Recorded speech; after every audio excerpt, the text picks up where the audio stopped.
Cristiano, adelante. Bien, gracias, José. De mi parte, primero contextualizar un poco UTEC en el ciclo, ¿no?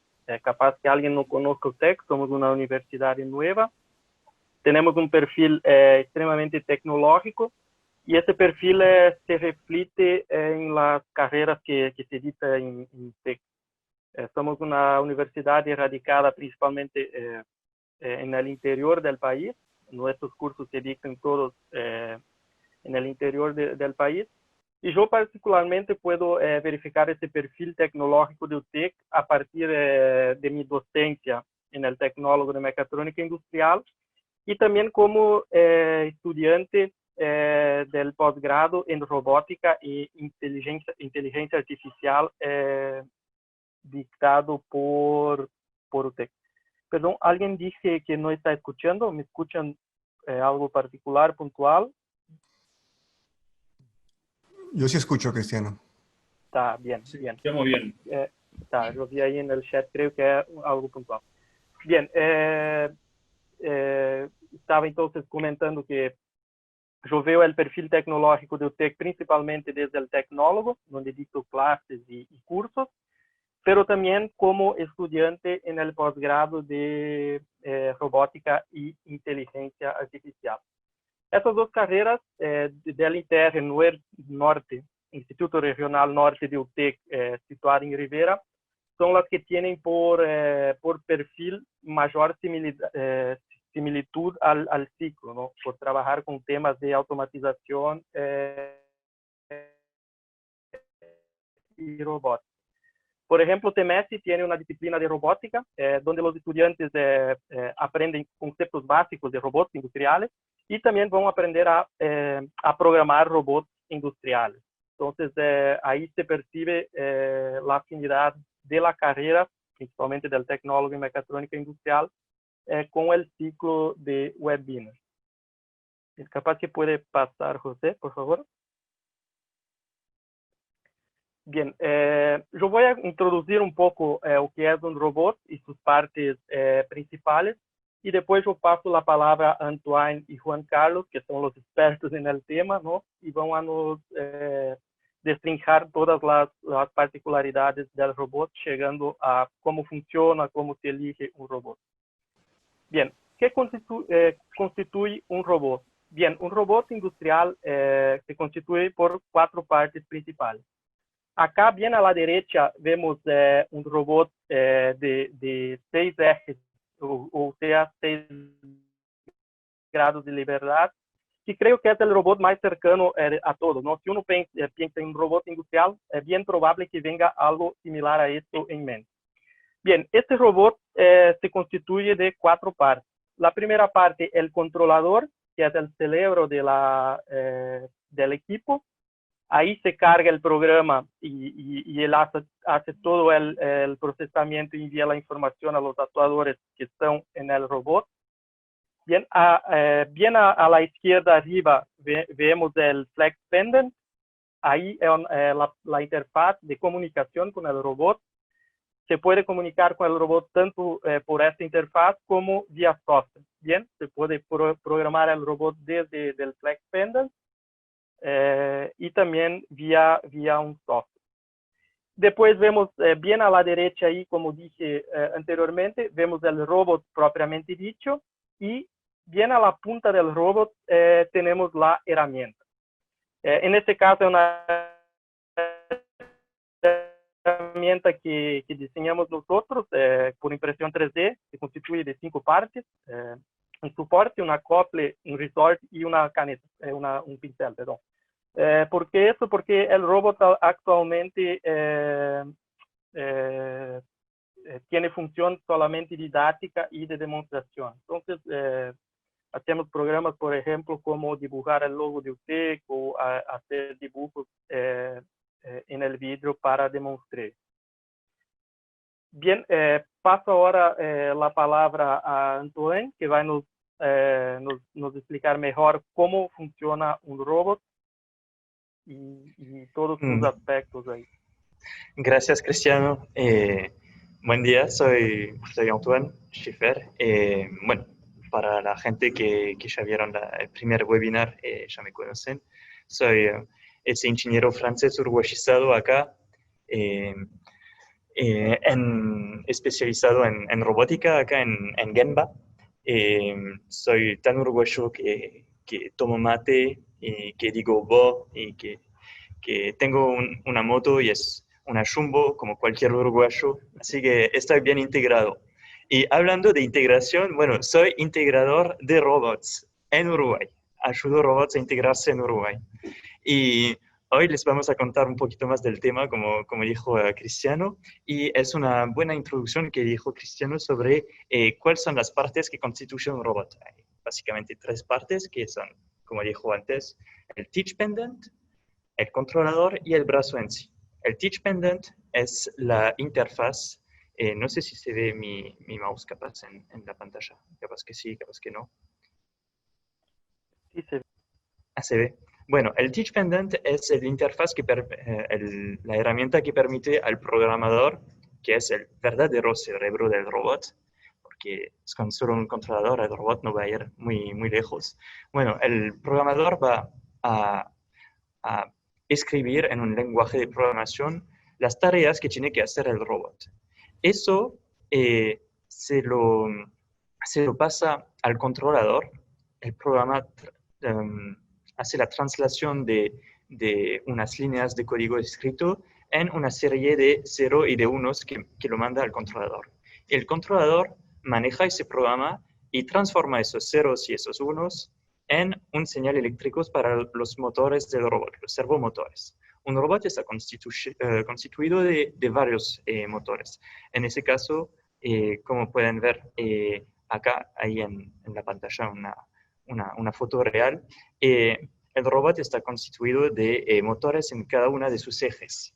Y como lo pueden ver acá, un motor viene también con un reductor, a veces con una correa y siempre con frenos electromagnéticos también. Porque si alguien corta la corriente del robot y que el robot no tiene frenos, bueno, el brazo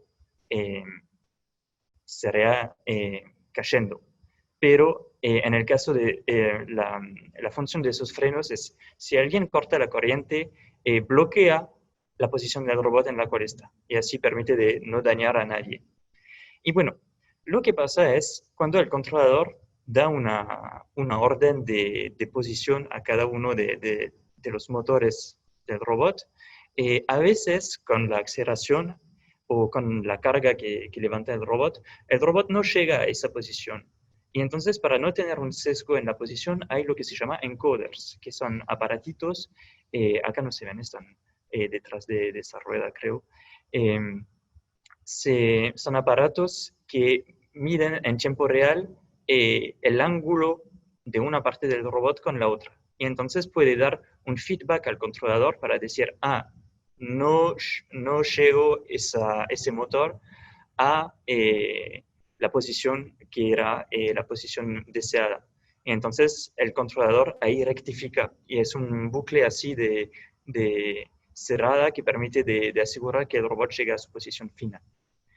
Eso es básicamente cómo funciona un robot industrial. Pero no hablé de nada de los distintos tipos de robots. Un robot, si es un brazo robótico, un controlador y una herramienta de programación, bueno, pueden tener varios brazos robóticos. Ahí le mostró los 4 brazos robóticos los más utilizados en el mundo. El SCARA, que es un acrónimo para Selective and Compliance Articulated Robotic Arm, perdón. El robot de 6 ejes, que es el más clásico que todo el mundo conoce. Los robots deltas, que se llaman también robots paralelos por los ejes paralelos que tienen acá. Y los robots cartesianos. Los robots cartesianos es un poquito los dinosaurios de la robótica, tienden a desaparecer ahora. Era al comienzo cuando la programación era muy compleja a esa época y que para mover un eje que es básicamente un riel motorizado, pero se llama un movimiento lineal. Para mover un movimiento lineal se requería casi un día para hacer moverlo. Y entonces la gente que se encargaba de hacer eso eran matemáticos que entonces decidieron de poner esos rieles en una configuración perpendicular para hacer los ejes X, y Z. El problema es que son muy pesados, requieren mantenimiento y bueno, la complicación de programación hace que tiende a desaparecer ese tipo de robots. Y también ahí hay solamente 3 motores y los costos de los motores en la historia bajaron tal que se inventaron robots a 4 ejes, 4 motores. Ese se puede mover por acá, por acá, por acá. Y también ese tipo de tornillo puede subir y bajar. Bueno, sí, además de girar, porque acá giramos, giramos, giramos y bajamos también, que le da eh, más... que le da más flexibilidad también. El robot de 6 ejes es el robot el más parecido a un humano. Se llama 6 ejes porque puede girar acá, que sería como el movimiento de tronco. Tiene algo acá, que sería lo del hombro, acá lo del codo, y puede girar acá, a esa junta acá, y también entre la parte azul y la parte gris. Y esos 3 movimientos acá podrían mimicar el movimiento de la mano. Y son entonces los más que tienen más dexteridad. Y por último, pongo acá los robots Delta, que son robots que se ponen al techo. Hay 3 motores y cada motor mueve una parte acá. Y se mueve un poquito de la misma manera que nosotros usamos los palillos chinos para comer sushi. Un pequeñito movimiento arriba del motor permite de hacer un gran movimiento a la punta de esos robots. Y es por eso que esos robots tienen como el Guinness World Record de la velocidad. El gran problema que tienen es, son muy pesados, se ponen al techo, ponen un robot para mover 3 kilos, pesa uno así 100 kilos y hay que ponerlo al techo. Y también no pueden levantar cargas muy pesadas por culpa de la palanca que hace una carga pesada a mover acá. Y entonces, al final, en el mundo de la robótica, la gran mayoría, el gran 80, o si no más, no sé, capaz que que Juan Carlos tiene los datos mejor en la cabeza que yo, pero la gran mayoría de los robots utilizados en la industria son los robots Scara, que llegan a velocidades muy parecidas a lo de los Delta por una superficie, también un precio menor, y se puede poner simplemente sobre una mesa, lo que es mucho más conveniente, y también los 6 ejes. Bueno, voy a dejar la palabra a Carlos para contarnos un poco más de esos 2 últimos tipos de robots. Muchísimas gracias, Antoine. Y antes que nada, muy buenas tardes, noches a todos. Es un gusto estar aquí con ustedes. Les agradezco mucho la oportunidad de poder saludarlos y de platicar de estos temas. También quería darle la bienvenida a Andrés, que creo que es un robot BT6L que está por ahí. Entonces simplemente los invito a que por ahí lo vean en su pantalla. Ahí anda moviéndose, ¿no? Entonces, en fin, ahí está el robotito. Entonces voy a platicar un poco más de lo que son estos robots, algunas ventajas, algunos usos y cómo lograr pasarlos a una exitosa implementación en la industria, que a final de cuentas es lo que seguramente muchos tendremos en la mente. Antes de entrar propiamente en el tema, vamos a mostrar un video sobre lo que es la historia de los robots Epson. Epson es muy conocido por impresoras, proyectores, pero en robótica no tanto. Entonces este video me permite mostrarles un poco la historia. Epson pertenece al grupo Seiko, que fabrica relojes desde hace muchísimos años, pero tuvo un pequeño problema con la miniaturización de las piezas de los relojes. El ser humano ya no era capaz de instalar estas piezas tan pequeñas. Seiko buscó robots, no los encontró. Entonces, a partir de 1983, decidió comenzar a crear sus propios robots. ¿Por qué es importante esta historia? cada fabricante de robots, por su historia, por sus inicios, tiene aplicaciones en las que es muy fuerte. Algunos en soldadura, industria automotriz.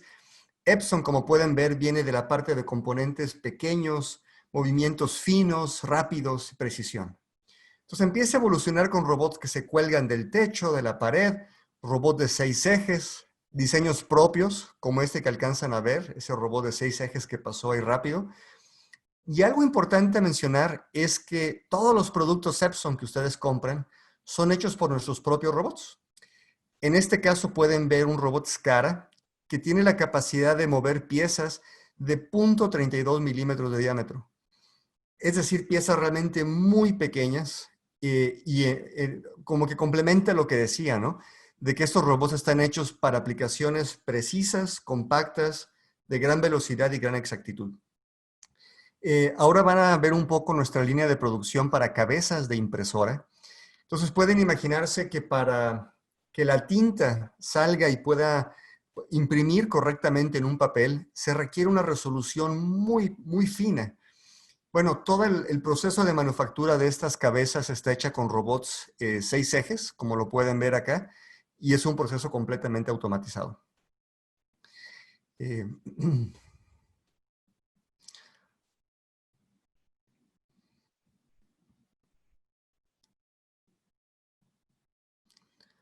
Entonces, bueno, esto les puede dar una idea del tipo de robots. Entonces, sí, si bien no son muy conocidos en Latinoamérica, como mencionaba, el robot tiene mucho tiempo en lo que es la industria. Y bueno, recientemente firmamos esta alianza con Gemba, Vilpa, para el tema de los robots en Uruguay, ¿no? Entonces, bueno, esa es una muy breve historia de lo que es Robot Epson, pero regresando a lo que es este tema, eh, eh, la primera pregunta es, bueno, ¿cuándo considerar un robot SCARA? Porque, como bien mencionaron tanto Cristiano como Antoine, el robot de 6 ejes es el que uno tiene siempre en la mente, ¿no? Entonces, ¿por qué un robot SCARA? Bueno, resulta ser que si ustedes están en el ambiente educativo, es mucho más fácil comenzar a enseñarle a un estudiante utilizando un robot 4 ejes que un robot de 6 ejes. Simplemente la parte de los planos cartesianos, o sea, del eje X, Y, Z, del movimiento espacial y las coordenadas, son más fáciles en 4 ejes que en 6 ejes. Ocupan menos espacio, son más pequeños, pesan menos, pero también son más rápidos, son más exactos y son menos costosos. Entonces, si ustedes tienen para escoger entre un robot, digamos que lo que uno entiende por un robot de 6 ejes, pero otro que sea, nuevamente, más barato, más liviano, más preciso, menos costoso, ¿por qué no? Entonces el robot SCARA tiene realmente muchas ventajas sobre lo que viene siendo un robot de 6 ejes. Pueden levantar mucho peso, este tipo de robots. En el caso de Epson, contamos con un modelo que carga hasta 20 kilos y llegan a tener un alcance de hasta 1200, 1300 milímetros. O sea, son robotitos muy serios que son utilizados en la gran mayoría de las fábricas. Sin embargo, hay aplicaciones en las cuales un robot SCARA no es la mejor opción y entonces contamos con los robots de 6 ejes. Entonces, Antoine ya mencionó un poquito esto por su similitud con el movimiento humano. ¿En qué momento el robot de 6 ejes es fantástico? Y es cuando la complejidad del movimiento requiere que la muñeca, digamos, haga operaciones complejas, por ejemplo, movimientos en diagonal, o torcer lo que viene siendo la pieza, o ejercer una fuerza en un cierto ángulo. Todo este tipo de movimientos más complejos no los puede hacer un SCARA, y un 6 ejes sí los puede hacer. Viene con un poco de costo en cuanto a que no son tan rápidos, son un poco más costosos, pero otra vez esa complejidad de movimientos lo compensa. Hay diferentes diseños que permiten que un robot de 6 ejes ocupe poco espacio y tenga un campo de acción muy amplio. Y ahora platicaremos un poco de eso. Entonces, ahí es donde se consideraría. Hay todo un tema de la robótica industrial contra la robótica colaborativa, Antoine. No sé si Ujú. gustes hablar un poco de este tema. Eh, sí, dejé una pequeñita página acá para hablar de la robótica colaborativa. Vamos a hablar más en detalle de esa tecnología en el cuarto webinar que vamos a hacer, porque en realidad eh, la gente tiende a comparar la robótica colaborativa, que es una tecnología de robots que van menos rápido que los robots industriales convencionales, pero pueden medir o detectar un caso de choque contra una persona o un objeto. Y eso les da una ventaja o una otra mentalidad de programación. Pero sería como comparar una moto y un auto. Ambos nos llevan del punto A al punto B, pero el auto tiene el cinturón de seguridad y una moto no. Pero no significa que uno es, bueno, cada uno tiene sus características, digamos. Y bueno, a veces uno tiene que pensar un poco en qué tecnología utilizar, pero eso será más detallada en el próximo webinar. Muchas gracias, Antoine.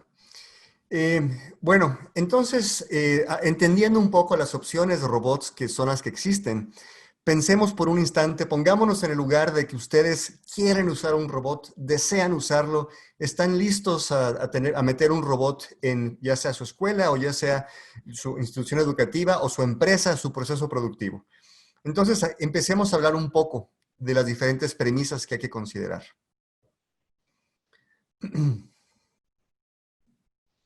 Entonces, la primera consideración que hay que tener cuando se habla de robots es la carga útil, que es cuál es el peso total que va a levantar el robot. Pero no solamente estamos hablando sobre el objeto, el producto que va a levantar o que ustedes fabrican, que ustedes manufacturan, sino también la herramienta de fin de brazo que va a habilitarlos para poder levantar, para poder tomar esta pieza. En algunos casos, estas herramientas pueden llegar a ser muy pesadas. No sé si alcancen a observar ahí con detalle la fotografía que tenemos, pero todo lo que va montado encima del robot puede llegar a ser mucho más pesado que la pieza misma que se está levantando. Entonces es muy importante considerar sí el objeto, más también la herramienta. Y otro factor del cual no se habla mucho es el momento de inercia que tiene tanto la herramienta como la pieza que se está levantando.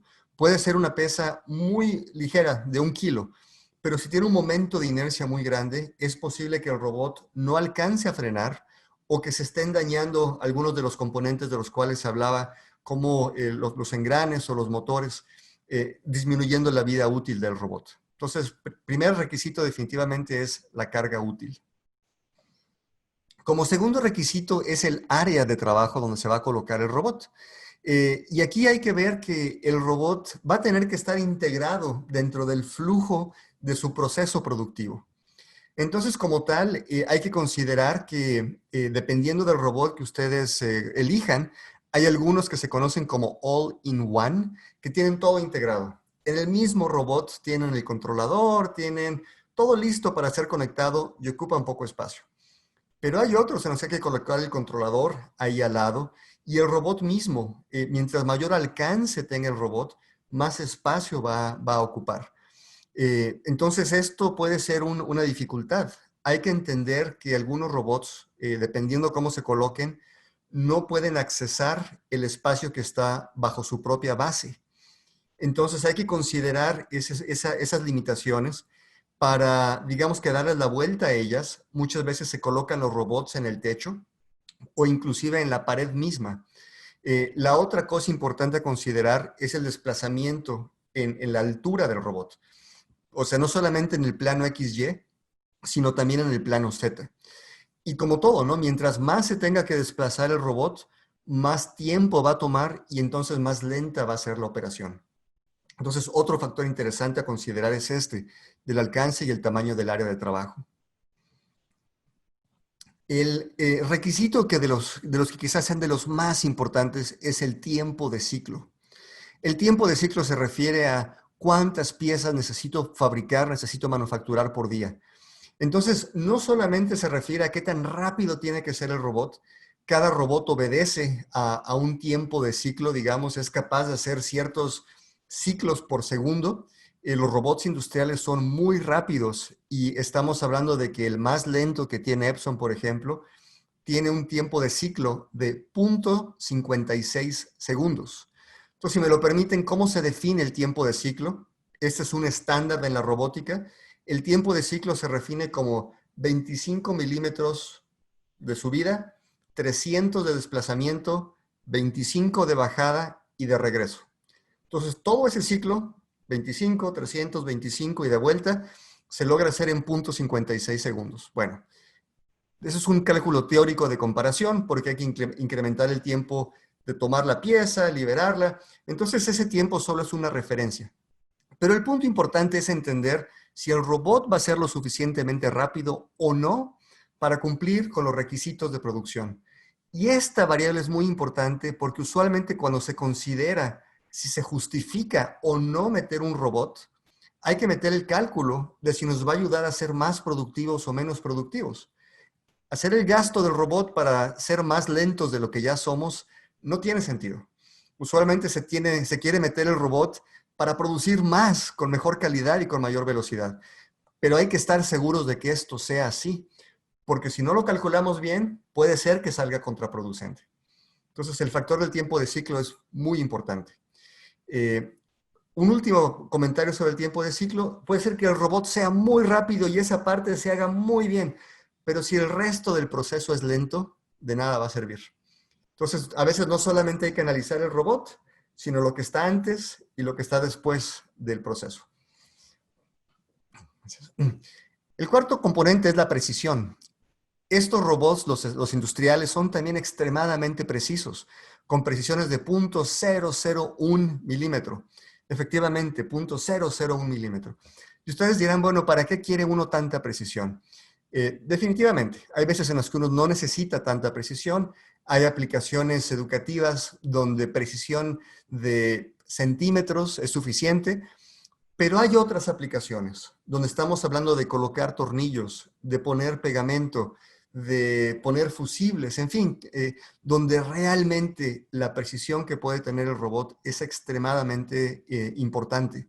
Y hay que considerar que es un sistema mecánico que tiene un cierto rango, una cierta precisión, pero siempre hay que considerar tolerancias. Y dentro de estas tolerancias hay que recordar que el robot no trabaja solo. Trabaja en un ambiente donde hay una herramienta de fin de brazo, donde hay cables, donde hay piezas que se mueven. Ahí podemos ver al robot Andrés tomando su pieza. Necesitas el robot tener ese cálculo y esa tolerancia para poderlo sujetar en el momento correcto y liberarlo en el momento también correcto. Entonces es muy importante que ustedes tengan muy claro cuál es la precisión con la cual necesitan trabajar. Entonces, en resumen de este tema, hay tres variables que están en pleito unas con otras.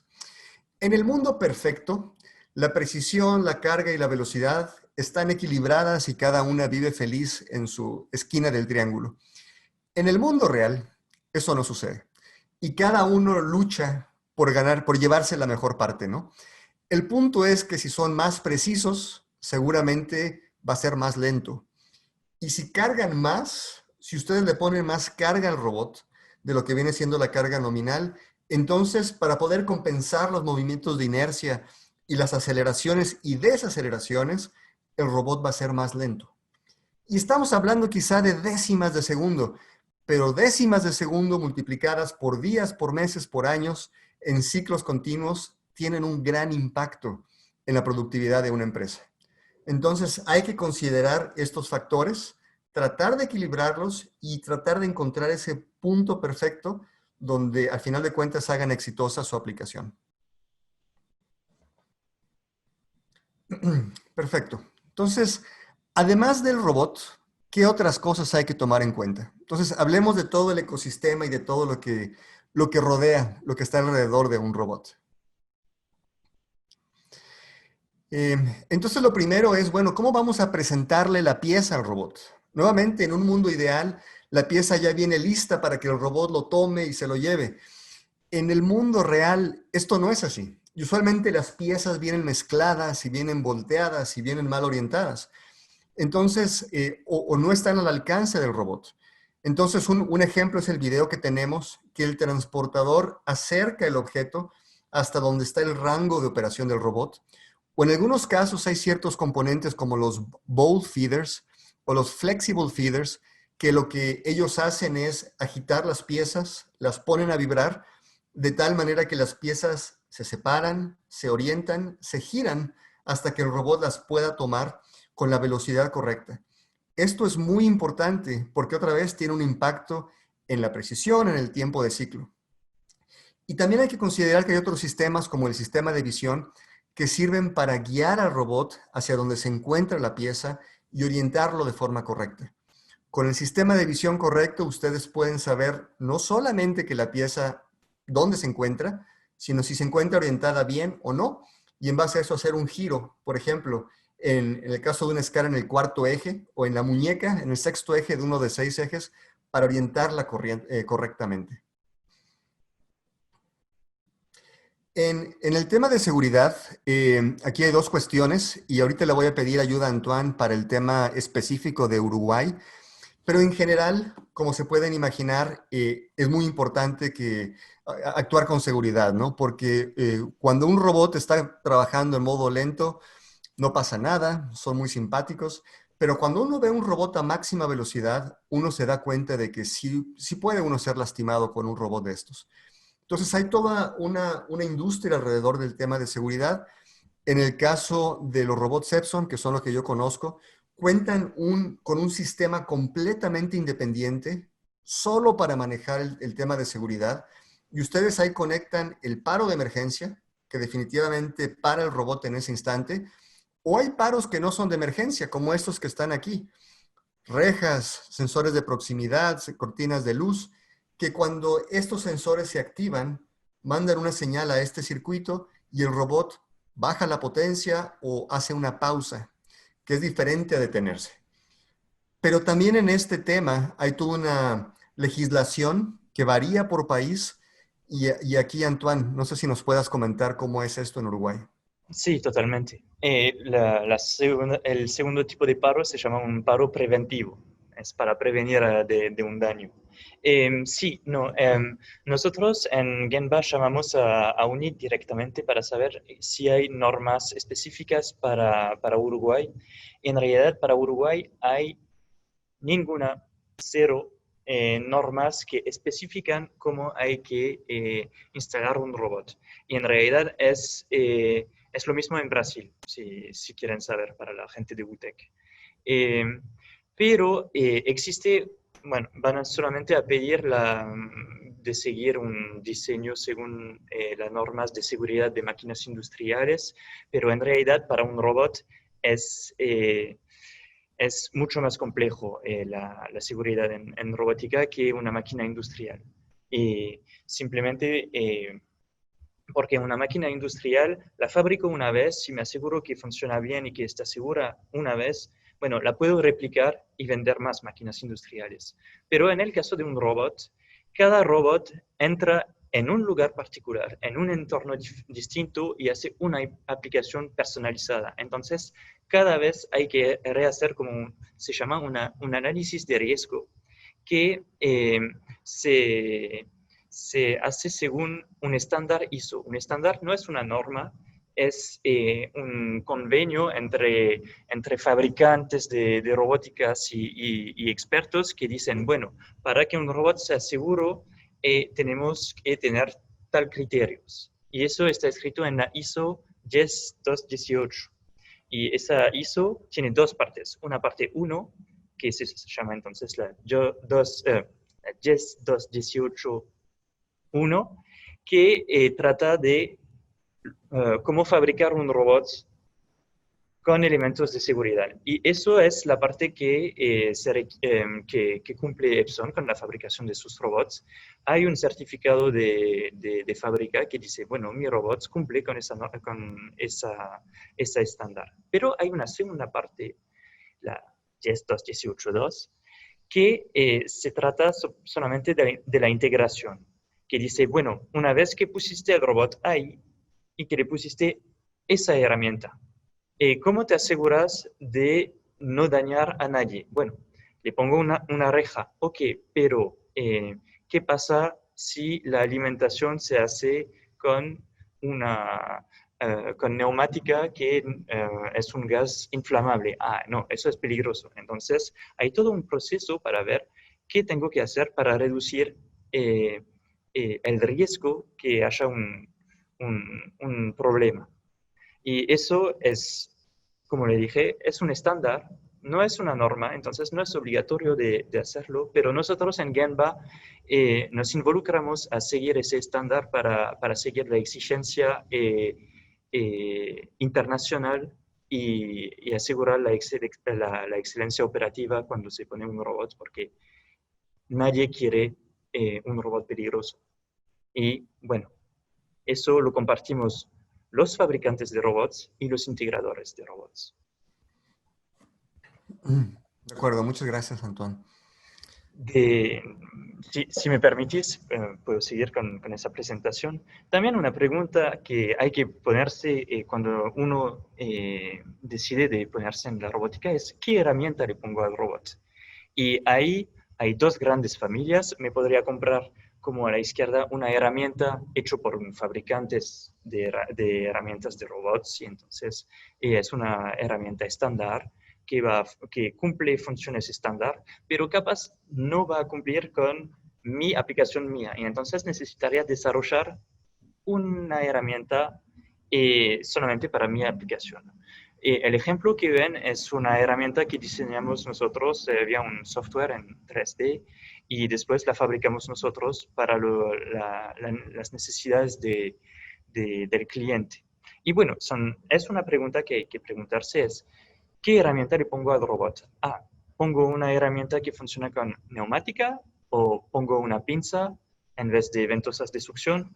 ¿Qué pasa si agarro varias piezas en vez de una? Y entonces gano más en velocidad agarrando otras piezas en vez de una. Ah, estaría bien. Bueno, todo eso es un tema en sí que vamos a abordar más en detalle en el próximo webinar. Muchas gracias, Antoine. Efectivamente, el tema de las herramientas de fin de brazo de las garras es tan amplio que efectivamente vale la pena dedicarle un webinar a ese tema. Bueno, pero regresando a qué otro tipo de consideraciones hay que tener. El otro es la parte de la conectividad. Nuevamente, en este mundo con la industria 4.0, el robot no es un ente aislado, sino al contrario, lo queremos que esté de lo más conectado del mundo. Entonces, en este caso, en esta diapositiva, estamos mostrando algunas de las conectividades más comunes que tienen los robots. Pueden ver aquí, por ejemplo, la conectividad con el Teach Pendant, que ya mencionaban Cristiano y Antoine al principio.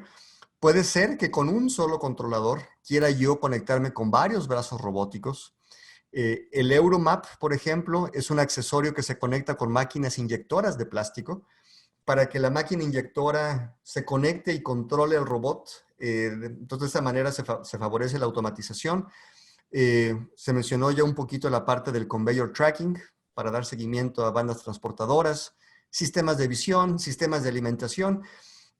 La conectividad con los PLCs creo que requiere también un poquito más de pararnos a detenernos y ver las opciones, porque aquí lo importante es hablar el mismo idioma. Entonces, casi todos los PLCs se pueden comunicar por TCP/IP o Modbus, pero también hay otros protocolos como los que están aquí mencionados, DeviceNet, Ethercat, Profibus, Profinet. Entonces, tienen que estar seguros que el robot que ustedes seleccionan tiene este tipo de apertura y este tipo de conectividad. Y al final de todo esto, dejé lo más importante quizá, que es el software. ¿Cómo es que ustedes se van a comunicar con el software? Tan importante que ahorita vamos a hablar un poquito más en detalle de esto, ¿no? Es importante también entender cómo es que se va a integrar el robot, en qué entorno. La calidad de la red eléctrica.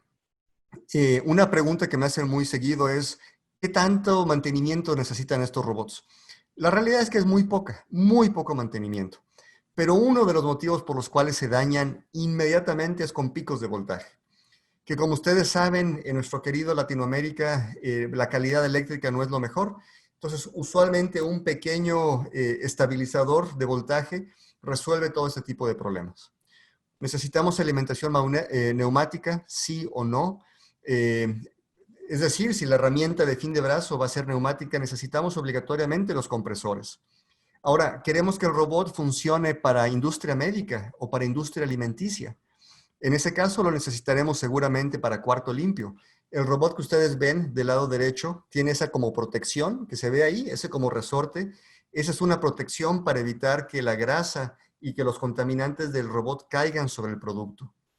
El ESD se refiere a robots antiestáticos para manejos de equipo sensible a la electrónica. Y el IP67 se refiere a la protección de agua. Hay robots que ustedes al final del día, al final del turno, pueden tomar una manguera y mojarlos completamente para quitarles todo el polvo que hayan podido acumular. Y como mencionamos en la parte del espacio, lo quieren montar en techo. Suena fantástico montarlo en techo, porque tienen acceso a toda el área de trabajo, pero necesitan tener el techo lo suficientemente robusto como para soportar el peso del robot. Entonces hay varias consideraciones ahí para ver cómo es que se quiere montar el robot. Entrando un poco más a este tema de software, ¿cómo es que quiero programar mi robot? Y la primera pregunta es si quiero hacer simulaciones. Y en este mundo, creo que el tema de simulaciones es extremadamente importante porque no queremos invertir en un robot, o inclusive si ya lo tenemos, no queremos poner a trabajar un robot sin optimizar trayectorias, sin revisar que no haya choques, que no haya colisiones. Entonces el poder simular el robot nos trae muchas ventajas a la hora de hacer un programa. El otro es, lo quiero programar con un Teach Pendant o una PC. La realidad es que he tenido la oportunidad de programar ambos y aunque el Teach Pendant se ve muy divertido, parece una tableta interesante de juego, la realidad es que la PC nos da toda la gama de funcionalidad. La otra pregunta es, ¿el simulador viene incluido con el robot o tengo que comprarlo? ¿El Teach Pendant es opcional o es obligatorio y tengo que pagarlo, no? El software de programación, la licencia está incluida y después puedo personalizar mi propia licencia, sí o no. Entonces, un software que quisiera presentarles en este caso es el software de Epson, donde los elementos que yo les sugiero que busquen es, primera cosa, que tenga el simulador, otra vez, como mencionamos, para que ustedes puedan correr sus simulaciones antes de realizar colisiones o tener problemas con el robot físico. El segundo es que esté integrado esto en el ambiente, que ahí en el mismo simulador sí puedan simular, puedan mover el robot, pero también pueden empezar a hacer la programación en el mismo ambiente. Y ahí mismo meter el sistema de visión, y ahí mismo meter el sistema de alimentación, de tal forma que en un solo ambiente ustedes tengan integrado todo lo que es su programa. Entonces, me parece que aquí los amigos de Genva nos van a hacer una demostración a tiempo real de cómo es que se ve esto. Bueno, sí, Carlos. Bueno, como todo el mundo lo vio, tenemos un robot aquí que está con nosotros. Voy a pausar un poco mi pantalla. Ese robot no es una video, lo que están viendo de ese robot que se mueve, es en tiempo real. Está abajo en mi laboratorio y en realidad le estoy piloteando, bueno, desde mi computadora acá. Les voy a compartir en realidad cómo está el software abajo. Ahí van a ver directamente mi pantalla. Eso es mi pantalla. Tengo TeamViewer, tengo como ven, la presentación y todo. Y en mi TeamViewer, ahí es lo que ve la computadora que está conectado al robot directamente por USB.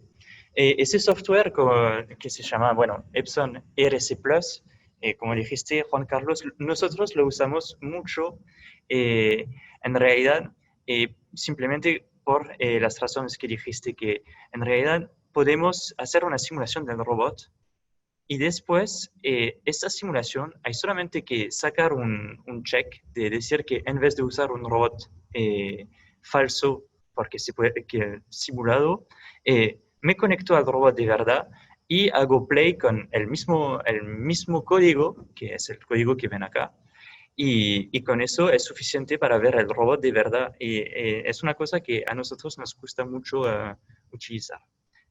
Para que sepan, ahí en mi ventana Run, después de un ciclo, el robot normalmente me va a aparecer cuántas cajas. El robot hizo 603 pics desde que empezamos la presentación. Y bueno, en realidad es tan potente que bueno, me voy a atrever a hacer algo que nunca se hace en un webinar, de parar el robot. Y lo que van a ver es que me puedo conectar desde mi compu. No estoy en la misma pieza que el robot, para que sepan.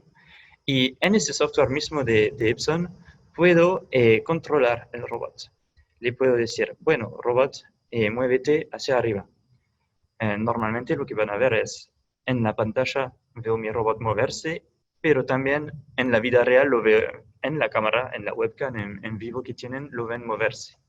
Y bueno, eso es particularmente, es una cosa que me encanta de ese producto que ustedes tienen, es que todo está integrado dentro de eso y yo hago mi desarrollo desde mi computadora y después la comunicación o el cambio, el pasaje de simular mi proceso a hacerlo en tiempo real es solamente un pasito.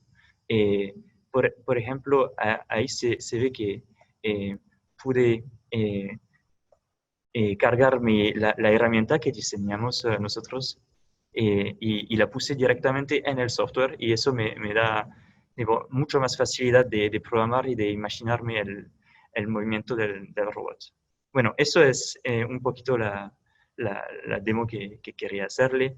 Eh, voy a seguir con la presentación y, y bueno, terminar con la palabra no menor, que es quién va a instalar el robot.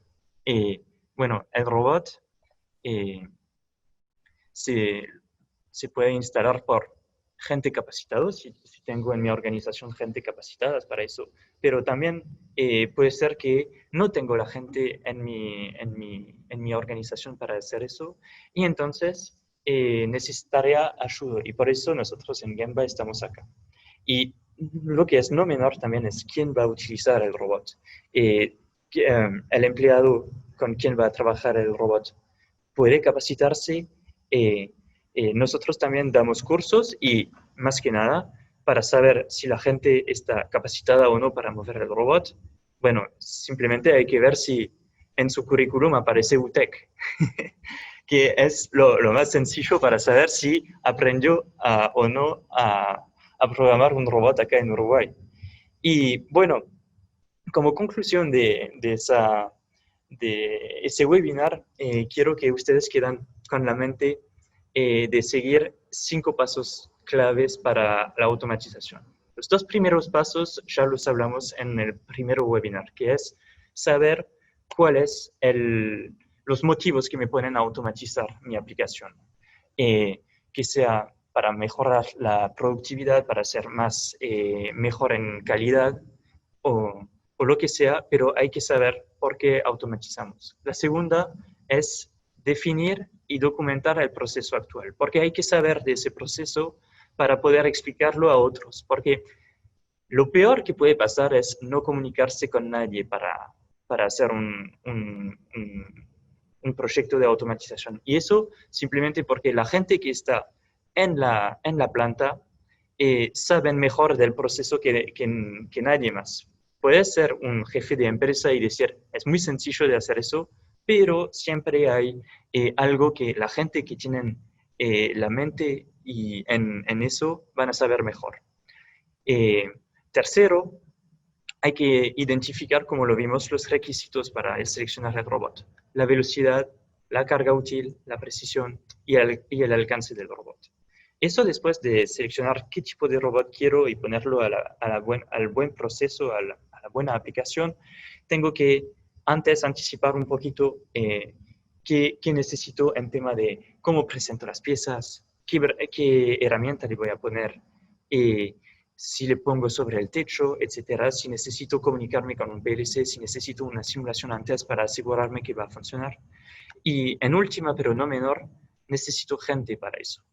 Eh, y creo que es un poco con eso que quiero que ustedes quedan y terminan el webinar con ese título. El éxito de la automatización requiere personas, tecnología y procesos. Si puedes tener la mejor tecnología del mundo, si no sabes cómo programarla o cómo utilizarla, no va a servir a nada. Si tienes la gente la más capacitada en tu lugar, pero que esa gente no sabe del proceso que hay que automatizar, no va a funcionar tampoco. Y si conoces bien del proceso, pero que usas la herramienta equivocada, bueno, también no va a ser una buena opción. Y por eso hay que cumplir con los tres.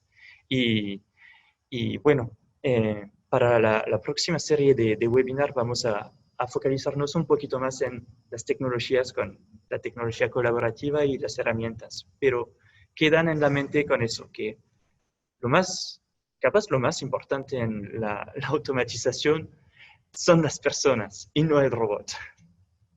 Muchas gracias.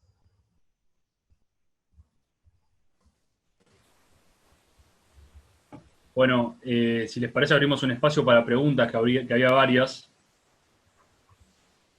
Sí, por Vamos a supuesto. irlas leyendo de a una.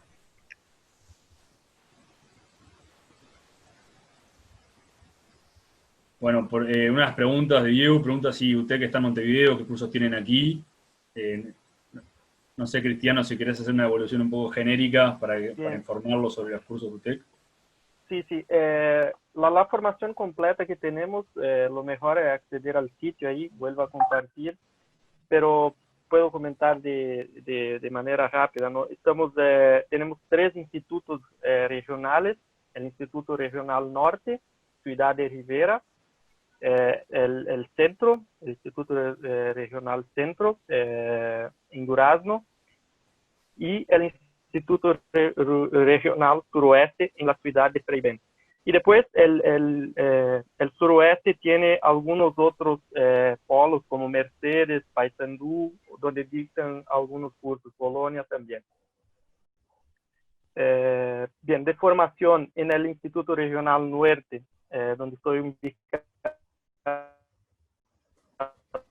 yo, tenemos el tecnólogo en mecatrónica industrial, ingeniería en logística, también análisis y desarrollo de sistemas, y el posgrado en inteligencia robótica e inteligencia artificial. Siendo que el tecnólogo en mecatrónica y análisis en desarrollo de sistemas son binacionales, entonces en conjunto con Brasil. El tecnólogo dictado en Uruguay y análisis y desarrollo de sistemas dictado en Brasil, en el IFSUR, una institución brasileña de ensino. Y después está la formación completa, lo mejor es acceder al sitio ahí y tener todo bien completo. Había también de Diego una pregunta, en Montevideo están en la UTU. No, la verdad, en Montevideo tenemos nuestro centro operativo, donde está ubicado el Conselho, ¿no? Conselho Provisorio, y queda en la cercanía del Lato. Y ahí hay todo el centro operativo, pero no se dictan cursos en Montevideo, porque esta es una de las bases de UTEC, ¿no? Llevar la enseñanza al interior del país. Entonces, por la ley que crea UTEC, 19043, esta institución no puede dictar cursos en Montevideo. No Bueno, tenemos otras preguntas vinculadas a los robots. Lucas pregunta, ¿para qué aplicaciones se utilizan usualmente los robots Delta? Intento contestar, Antoine, y si quieres complementar algo. Por supuesto. La característica principal de los robots Delta es la velocidad. Como mencionaba Antoine al principio de la presentación, tienen un robot o un motor muy grande con unos brazos muy ligeros, y eso le da, con un pequeño movimiento en la parte superior, mucha velocidad al robot. Entonces, los hemos visto en aplicaciones donde hay que levantar, por ejemplo, pan, por ejemplo, tortillas, es decir, cosas que hay que levantar muchas, pero tienen poco peso. Quizá desafíos que vemos con los robots Delta, como se mencionaba, son muy pesados, requieren mucha infraestructura, no pueden levantar mucho peso y tampoco pueden ejercer fuerza. Entonces, si ustedes, por ejemplo, quieren instalar una pieza donde no solamente haya que colocarla en la posición precisa, sino además ponerle un poco de fuerza, ahí el robot Delta no puede. Pero no sé si respondí la pregunta, pero son aplicaciones ligeras de alta velocidad. Antoine, no sé. Sí, típicamente el uso es para el picking, porque por construcción el robot Delta tiene em, dificultad a girar. Si hacen ustedes una pinza con sus 3 dedos, van a ver que es muy difícil de hacer una rotación a la punta final. Y es un poco lo que pasa a los robots Delta. Y para compensar eso, los fabricantes de robots le ingresan un cuarto o un quinto motor para lograr hacer ese movimiento de rotación que para un robot Scara es mucho más fácil. Y además, lo que les complica mucho a los robots Delta son los cambios de altura, que eso no es necesariamente un desafío para el resto de los robots. Entonces son perfectos para picking de alta velocidad, de piezas ligeras y muy chiquitas. Tenemos otra pregunta que dice, ¿solo se pueden utilizar robots con tareas repetitivas? Porque en nuestra empresa siempre se están haciendo tareas variadas. Pregunta Fernanda. Creo que podemos seguir respondiendo así, Antoine. Intento y luego tú complementas cualquier cosa, pero Ok. no, realmente ustedes pueden programar al robot como ustedes gusten. Pueden crear diferentes recetas donde según el modelo, según el número de serie, según algún indicador que le hagan ver al robot que, estoy hablando del producto o de la familia de productos 1, entonces el robot sabe que tiene que realizar ciertas tareas. Ok, ahora voy a cambiar y voy a realizar, o viene la familia 2, ahora voy a realizar otra serie de tareas. Sin embargo, al final del día, de lo que estamos hablando aquí es de automatizar. Entonces, dentro de lo que acabo de mencionar, de que en el programa se puede meter cierta variedad, al final del día lo que estamos tratando es de eficientizar labores que sí tengan cierta repetibilidad.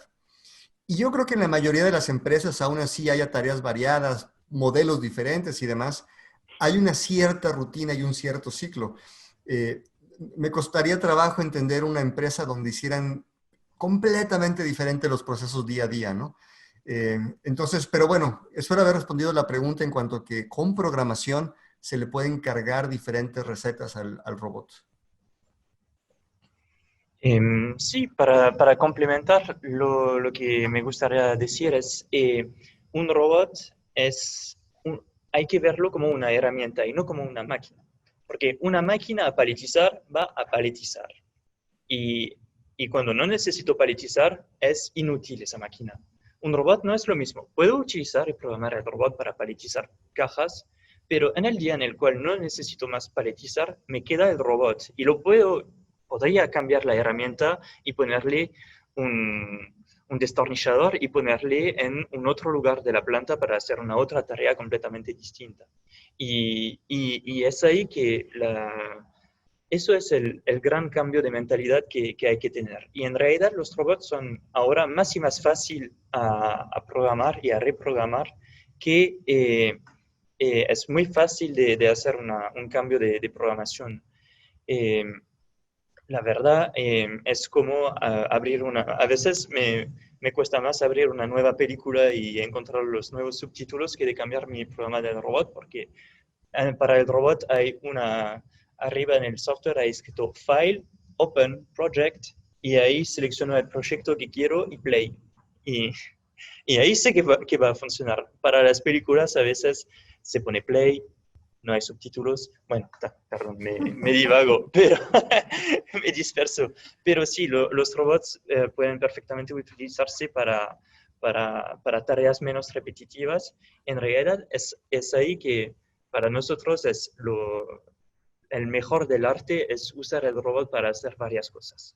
Y van a ver en el próximo webinar que se puede poner hasta en el mismo robot varias herramientas o que las herramientas se cambian solas en función de la configuración o de las necesidades. Y, van a ver que al final la tecnología robótica está apta para Uruguay, que tiene pequeñitas series de producción y muy flexible. Ya que estás tocando ese tema, Antoine, de las herramientas, estoy viendo una pregunta donde se pregunta si los robots Epson se le pueden agregar herramientas no Epson. Y la manera como me gustaría responderlo es que no existen herramientas Epson. Es decir, Epson no fabrica el robot, pero no las herramientas. Entonces la respuesta es sí. Y es más, tiene que agregársele una herramienta que no sea Epson. Y hay una gran variedad. Creo que también otra forma de responderlo, va a haber un taller, la próxima taller del webinar se va a hablar de esto, pero es un estándar. Lo que quiero decir es que la mayoría de las herramientas se fabrican no solo para Epson, sino usualmente para una gran variedad de marcas de robot. Sí, sería un poco como decir, ¿y las cubiertas de mi auto BID son solamente de BID? No, hay gente que hacen cubiertas para cualquier tipo de auto y gente que fabrican autos.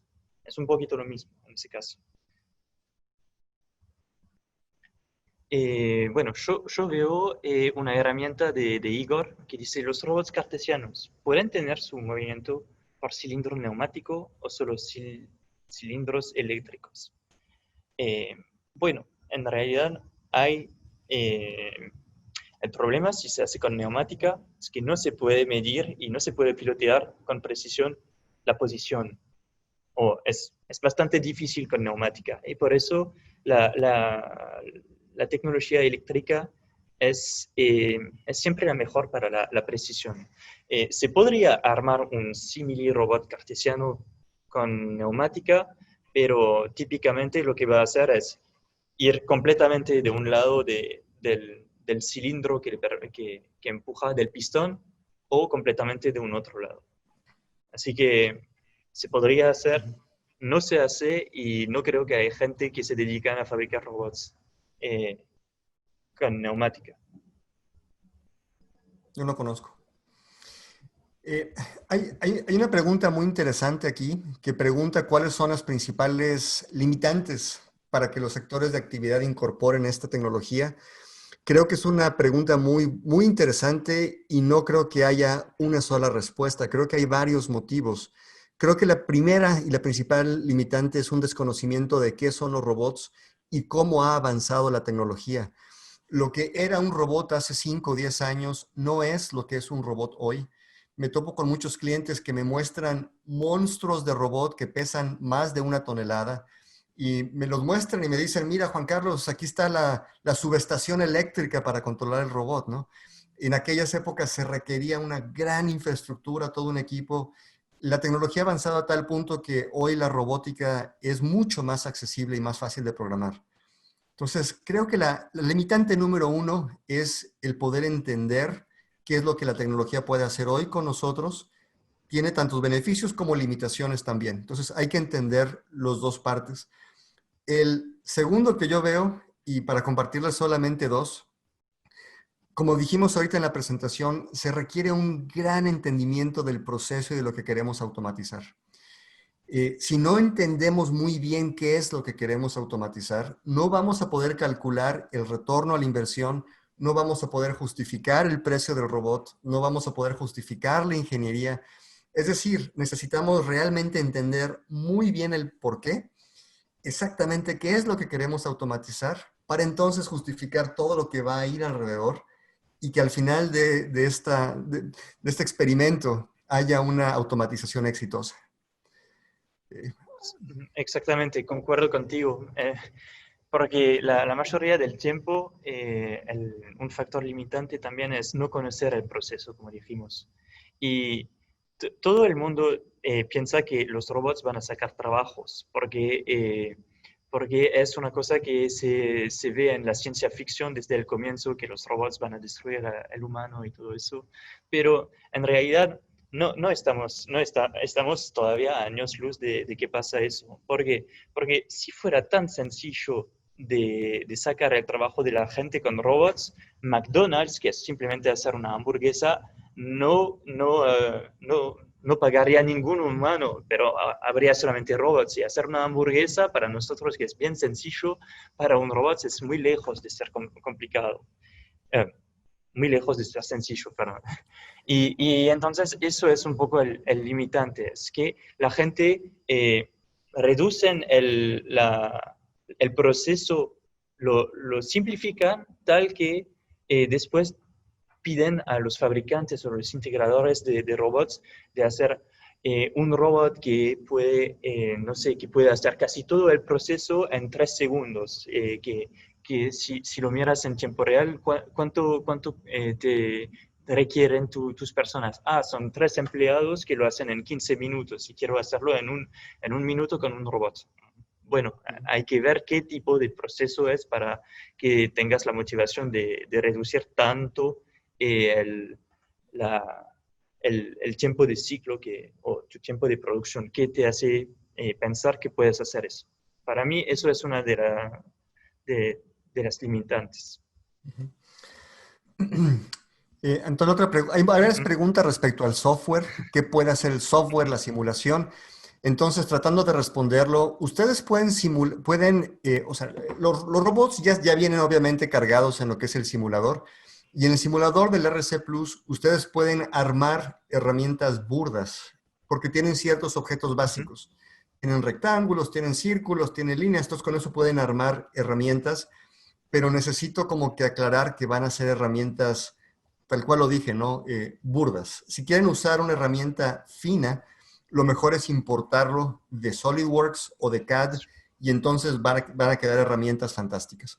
Entonces, la otra pregunta que está asociada a esto es si se pueden hacer validaciones estructurales. La respuesta es no. Entonces, el software es definitivamente para calcular tiempos de ciclo, para ver el robot cómo interactúa. Y ahí, por ejemplo, Antoine está agregando objetos, pero no es un software de diseño CAD, ni es un SolidWorks. También aparte, por ahí creo que hay una pregunta sobre si podían ustedes medir la parte estructural. No es ese el objetivo del software. Pero sí tiene mucha conectividad y está muy abierto a hablar con otros softwares donde sí pueden hacerse ese tipo de funciones.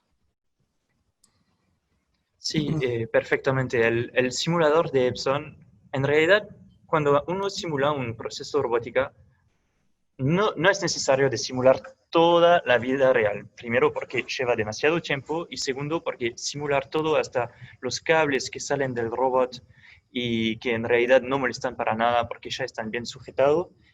Bueno, simular un cable es muy complejo, por las dudas, pero no se requiere simular todo al final. Se requiere saber el robot va a chocar o no contra un objeto, y bueno, eso se puede ver con las herramientas de Epson. Si ustedes quieren probar el software, no duden en escribirnos y les pasaremos el link para que ustedes lo prueben.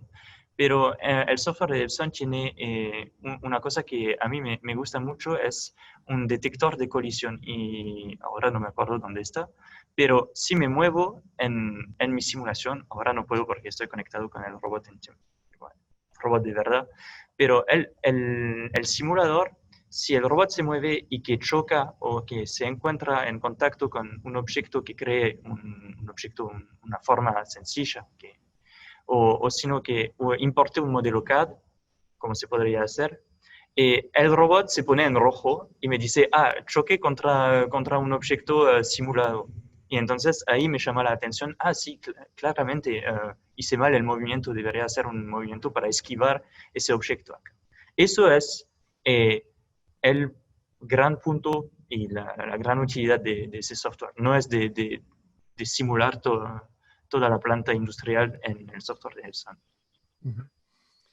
Entonces, hay otra pregunta sobre industrias, sobre en dónde se utilizan ese tipo de robots. Se menciona que se ha visto que se usan en industria farmacéutica, bebidas, automotriz.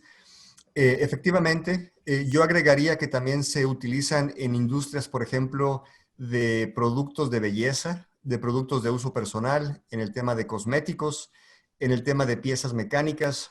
Creo que salté un poco. Todo lo que es cosméticos, todo lo que viene siendo productos de consumo, shampoos, pastas de dientes, todo eso, hay mucha aplicación en ese lado. en la parte de piezas metálicas, estoy hablando de pulido, grabado. Por ejemplo, el tema de pulido es un tema que para el ser humano es muy dañino, porque si ustedes ponen una pieza cerca de un esmeril, eso levanta mucho polvo. El robot fácilmente lo puede hacer con una gran precisión. Los he visto en el mercado textil, en el mercado de alimentos. No lo sé, realmente hay muchas aplicaciones. ¿Se te ocurren otras, Antoine, otras industrias? No, creo que dijiste una gran mayoría de los líderes de las industrias que son lo más interesadas en robótica, son industrias que tienen o muy alta, bueno, las industrias que empujan la integración de robots son las industrias que tienen muchas exigencias en la calidad de los productos o que tienen tareas peligrosas, principalmente por eso la automotriz, también hay que levantar cargas pesadas, no, y la facilidad con la cual un robot puede manejar cargas pesadas hace que en vez de usar 5 humanos para levantar una, una, una pieza pesada de un auto, se hace con un solo brazo robótico. Y por ahí creo que van las industrias. Pero en realidad cada industria se podría automatizar si uno pone un poco de cabeza para eso. Una aplicación que me volvió loco recientemente era para la selección de huevo. Y, en fin, o sea, el huevo es muy frágil, como todos sabemos, ¿no? Y en este caso, esta empresa estaba buscando huevo por tamaño, pero también que no tuviera muchas manchas. Entonces, un sistema de visión simplemente, y luego hay unos grippers que son suaves, basados en vacío, y sí, el Flexibles. robotito armando lo que son las cajas que se ponen en el supermercado. Entonces, como dice Antoine, las aplicaciones realmente pueden ser muy variadas.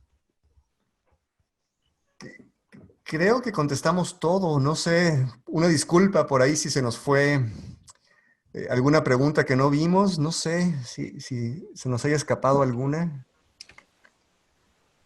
Perdón si nos pasamos de tiempo, es que somos Bueno, Ah, sí, parece apasionados que de no. eso.